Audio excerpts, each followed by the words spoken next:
अस्सलामु अलैकुम वरहमतुल्लाहि वबरकातुहू। बिस्मिल्लाहिर्रहमानिर्रहीम। प्रोग्राम मेरा पैगम्बर में मैं हूँ आपका मेज़बान हाफिज़ हिशाम इलाही। मुअज़्ज़ज़ नाज़रीन गिरामी कदर, रसूलुल्लाह सल्लल्लाहु अलैहि वसल्लम की सीरत के मुख्तलिफ़ पहलू आपके सामने रख रहे हैं।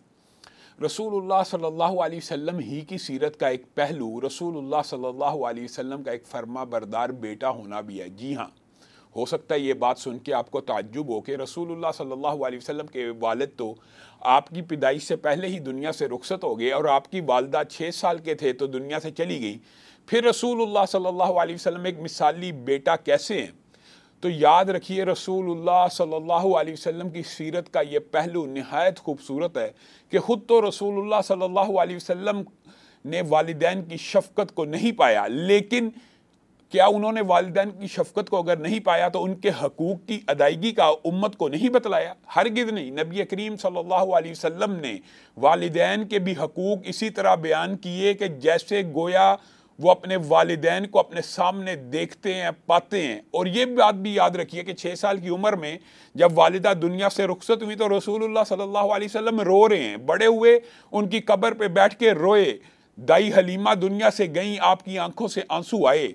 तो गोया नबी करीम सल्लल्लाहु अलैहि वसल्लम ने बतौर एक मिसाली बेटा होने के भी उम्मत के लिए एक सुनहरा किरदार छोड़ा, और सिर्फ अपने अमल से नहीं बल्कि गुफ्तार से भी और अहादीस से भी और फ़ज़ाइल से भी और मनाकिब से भी वालिदैन के एहतराम का बखूबी दरस दिया। जनाब अबू तालिब की एहसानात को सारी ज़िंदगी याद रखा। हज़रत अली को उसी तरह प्यार और मोहब्बत से नवाजा कि जैसे अबू तालिब इनको प्यार और मोहब्बत से नवाजा करते थे। तो गोया रसूलुल्लाह सल्लल्लाहु अलैहि वसल्लम की सीरत एक मुकम्मल सीरत है। बाद लोग ये बात करते हैं कि रसूलुल्लाह सल्लल्लाहु अलैहि वसल्लम के तो वालिदैन नहीं थे, तो रसूलुल्लाह सल्लल्लाहु अलैहि वसल्लम की शायद सीरत के अंदर ये पहलू ना मिले। ऐसी बात हरगिज़ नहीं है। रसूलुल्लाह सल्लल्लाहु अलैहि वसल्लम ने सीरत का ये गोशा, ये बाब इस तरह रोशन किया कि अपनी अहादीस के ज़रिए उम्मत को ये खूब इतला कर दी कि वालिदैन के साथ किस तरह नेकी करनी है। पहली बात तो अल्लाह ही ने कलाम हमीद के अंदर वालिदैन के जो हकूक़ बयान किए हैं, नबी करीम सल्लल्लाहु अलैहि वसल्लम उसको भी बयान किया करते थे। आपने कुरान पाक की आयतों के ऊपर अगर गौर किया तो वबिल वालिदैनी ihसाना अल्लाह रब्बुल इज़्ज़त ने 3 मुख्तलिफ मकामात के ऊपर कुरान पाक में बयान किया, और तीनों मकामात के ऊपर जब इस बात को बयान कर रहे हैं तो अल्लाह रब्बुल इज़्ज़त साथ शिरक को बयान कर रहे हैं। कहीं पे आता है वला तुशरिकू, कहीं पे आता है अल्लाह तुशरिकू, कहीं पे आता है वक़ज़ा रब्बुका अल्ला ताबुदू। यानी अल्लाह रब्बुल इज़्ज़त ने तीनों मकामात के ऊपर बिल वालिदैनी ihसाना के साथ हमेशा शिरक का जिक्र किया।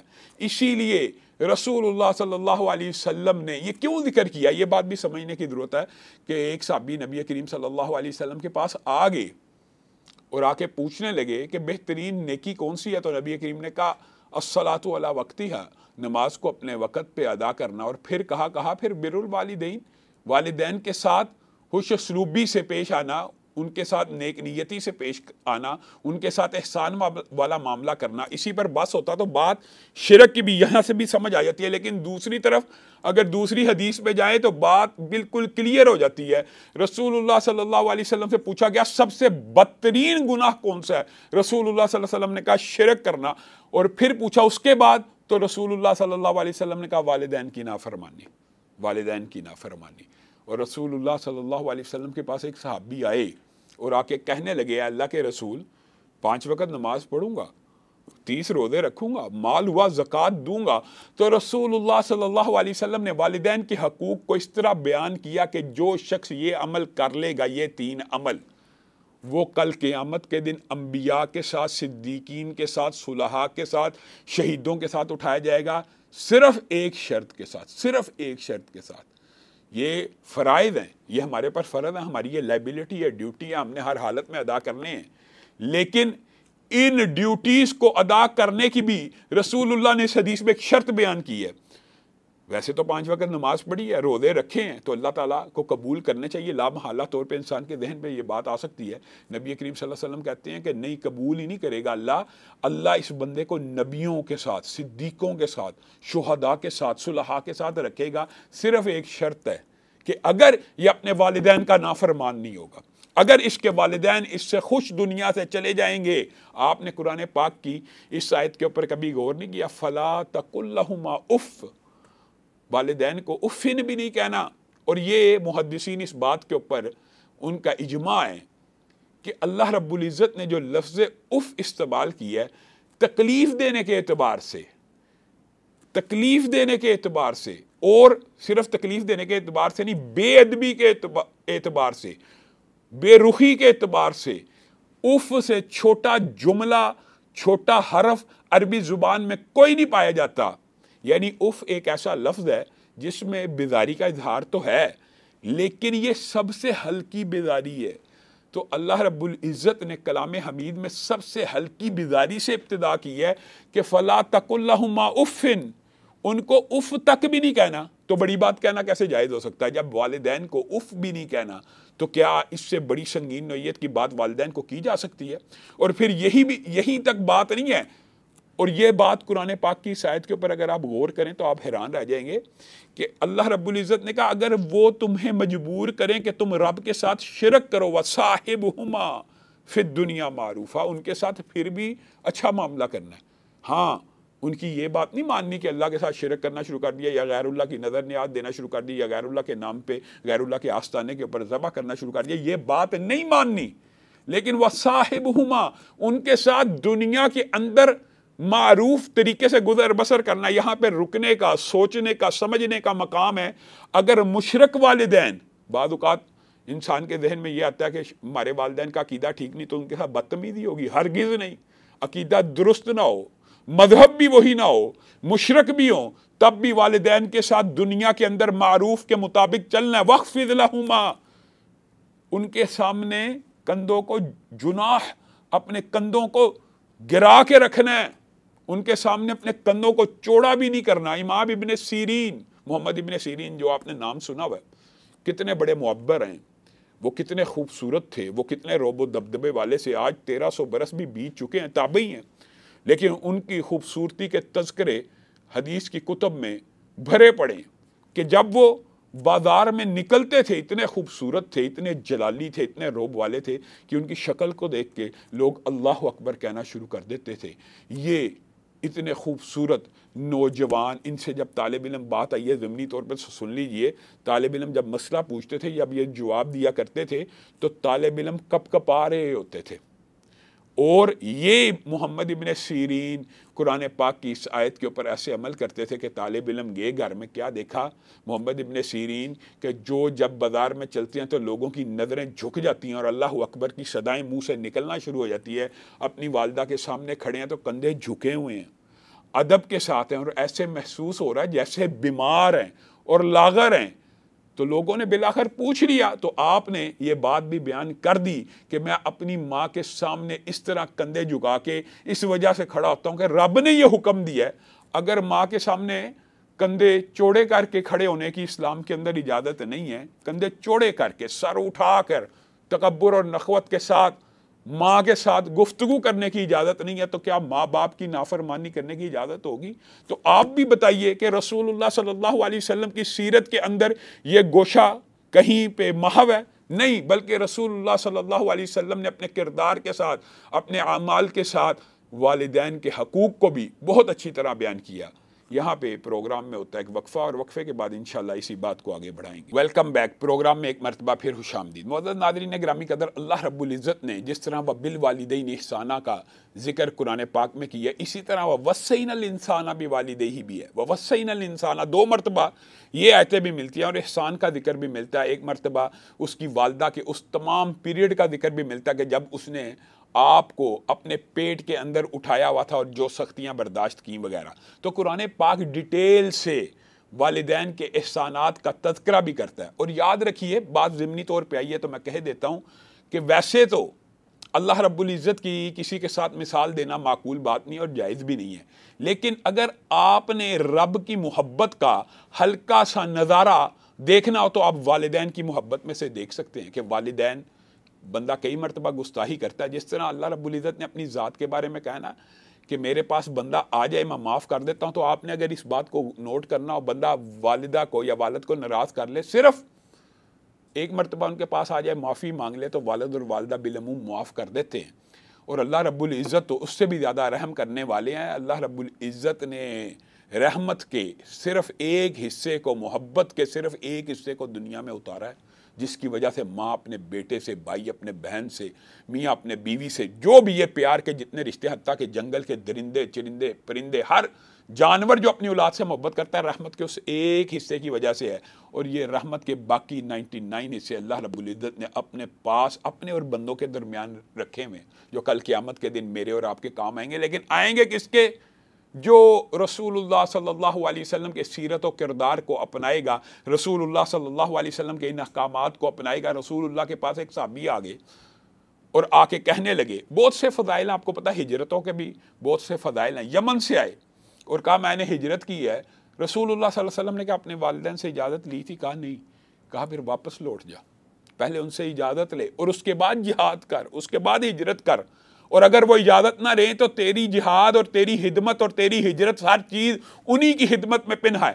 ایک اور شخص آئے رسول اللہ صلی اللہ علیہ وسلم کے پاس، یاد رکھیے یہ بات اس سے بھی آگے کی ہے، آگے کہنے لگے اے اللہ کے رسول گناہ ہو گیا، توبہ کرنا چاہتا ہوں۔ رسول اللہ صلی اللہ علیہ وسلم نے کہا تیری ماں ہے؟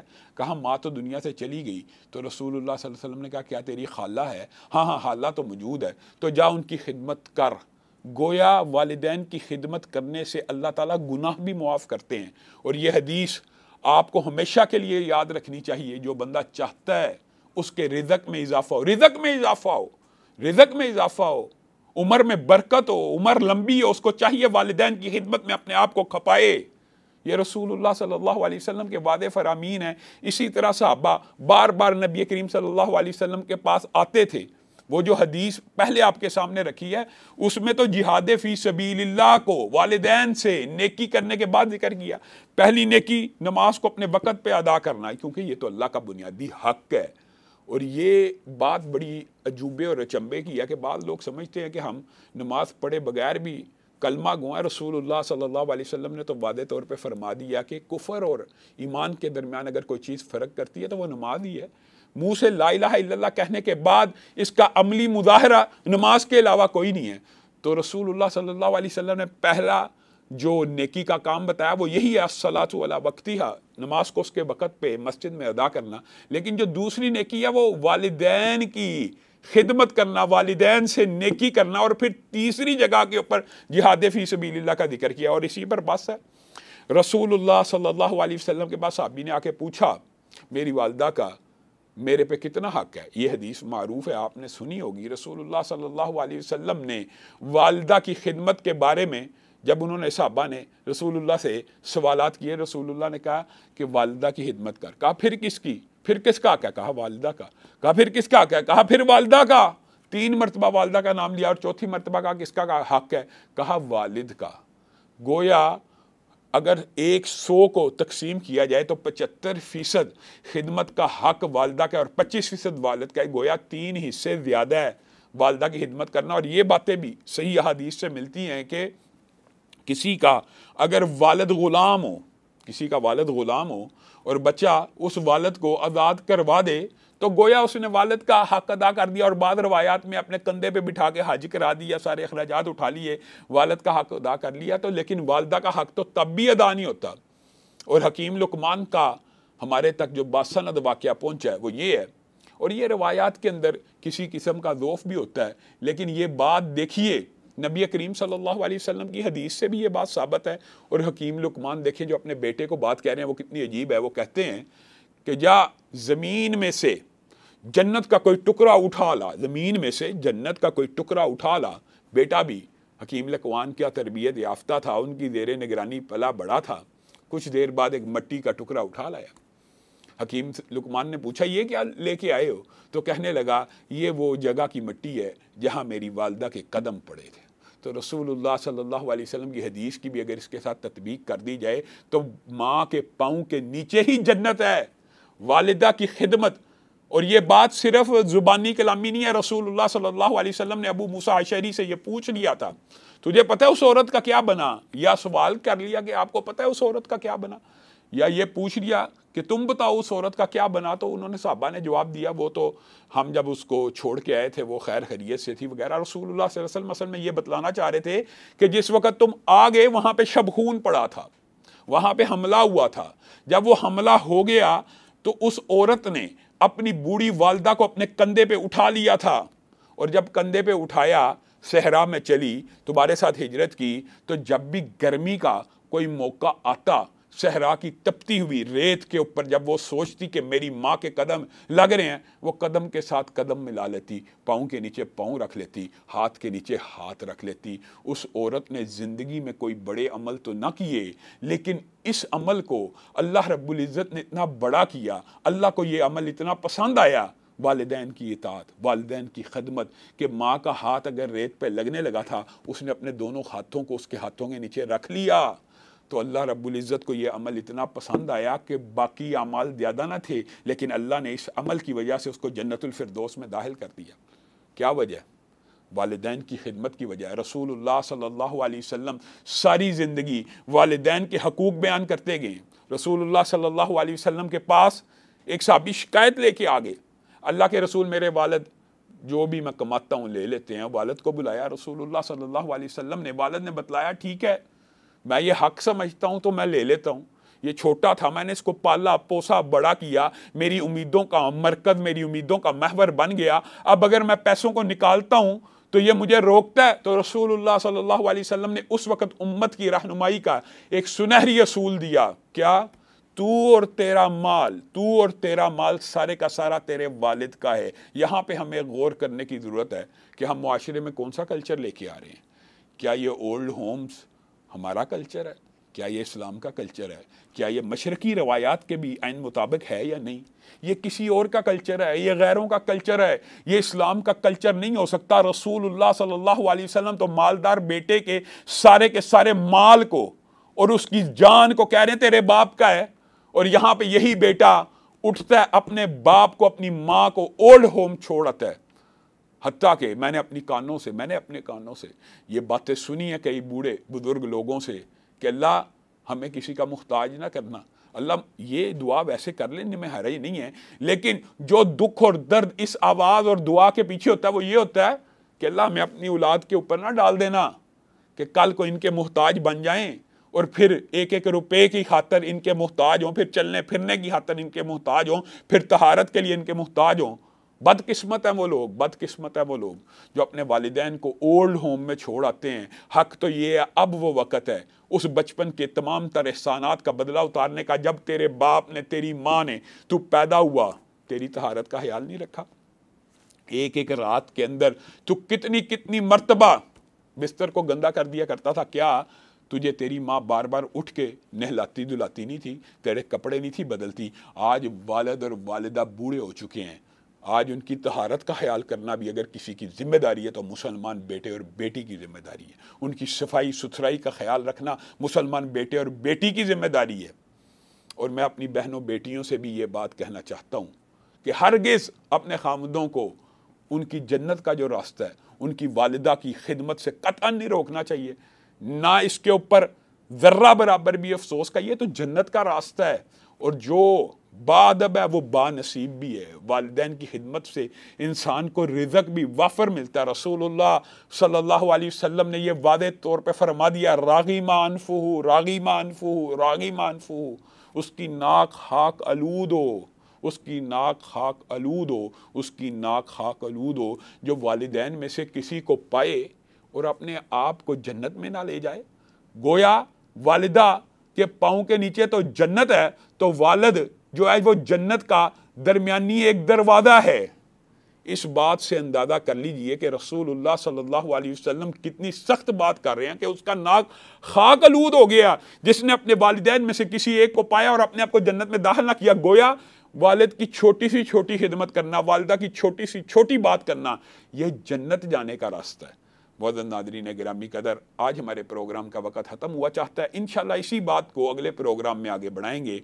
वस्सलामु अलैकुम व रहमतुल्लाहि व बरकातहू।